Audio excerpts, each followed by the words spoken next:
CNBC-TV18 Weekender. Hello and welcome to CNBC-TV18 Weekender. I'm Shruti Mishra. My guest today, Ankur Jain, is an ex-techie from Chicago and now a beerpreneur. After launching his first entrepreneurial venture in healthcare in States, Ankur decided to move back to India and ironically from healthcare landed into beer manufacturing. His venture Bira91 is the first global craft beer. Well, the proof of the beverage is in the drinking, so let's go and meet Ankur Jain and understand how he intends to make Bira91 the preferred brew of the country. Also, beware of the mischievous monkey around.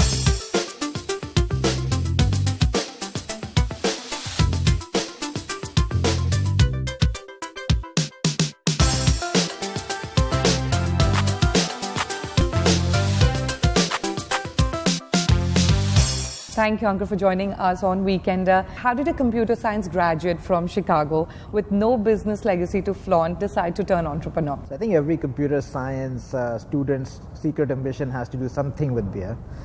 You go into a computer lab, you are coding all night, and suddenly a craving for a beer comes about. Yeah. And you end up going to the store, picking up a beer and having it.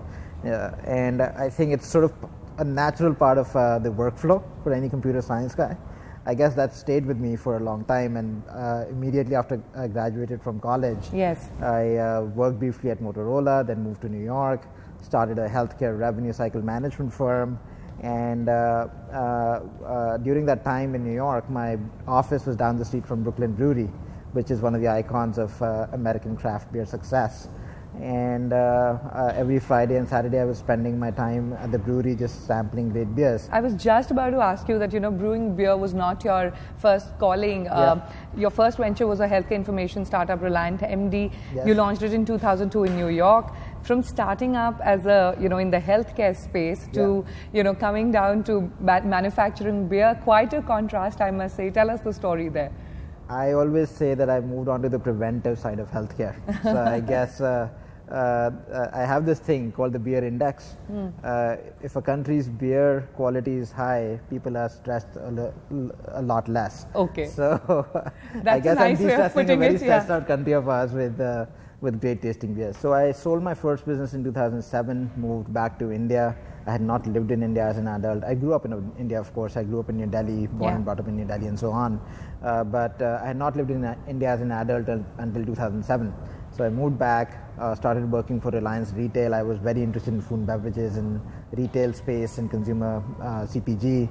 And then decided to just follow my passion. In 2009, I started an import company.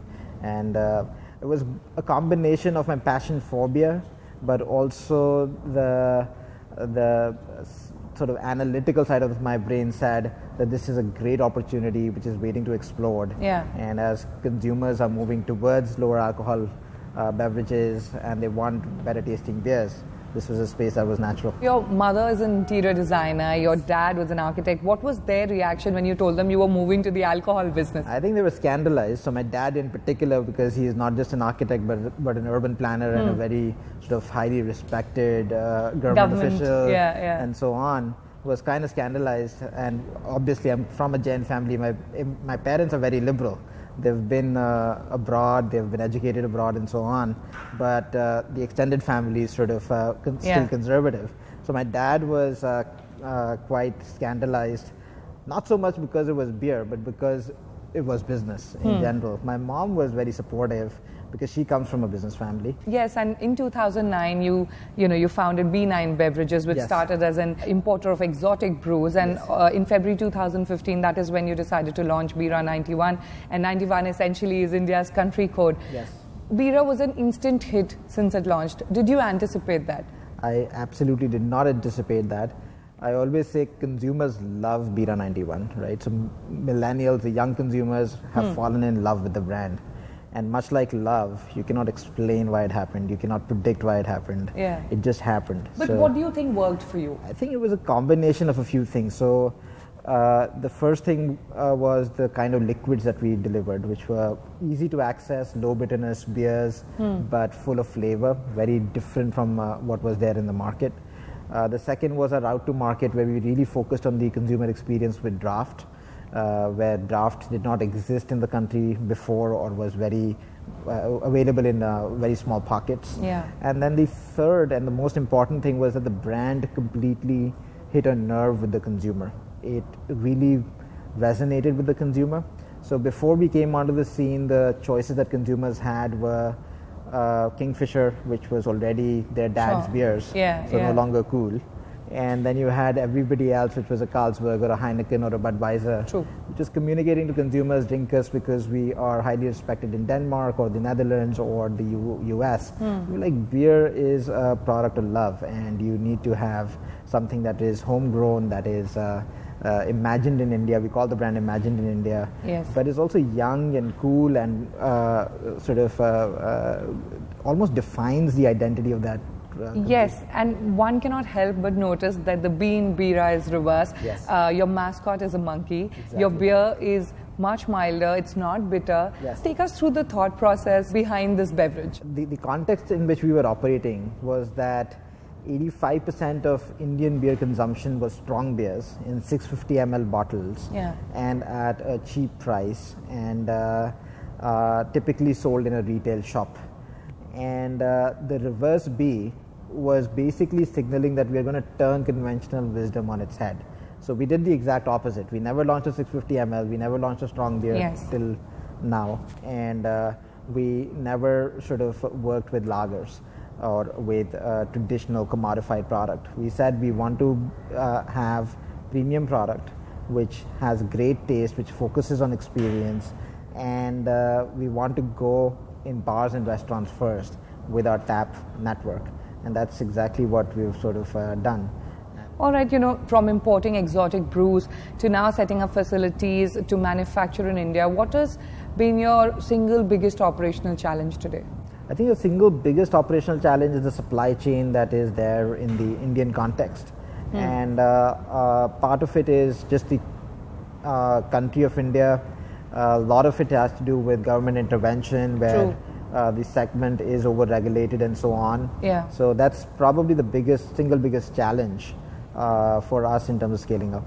So, there's definitely, like you mentioned, there's definitely a need of a more practical drafting policy. What is your demand from the government?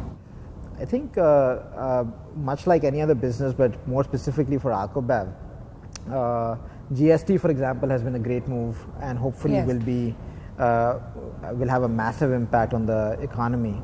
Unfortunately, Alcobev has been left out of GST. So I think my single demand from the government would be to include that in GST, just so that the supply chain becomes simpler. We finally operate like one country instead of 25 different countries. And the second demand would be to look at rationalizing taxes on alcohol, where today if you look at taxation on whiskey or spirits versus beer and wine, they're almost at par, despite beer having 1/10 the amount of alcohol compared to whiskey. And so that will be the second thing.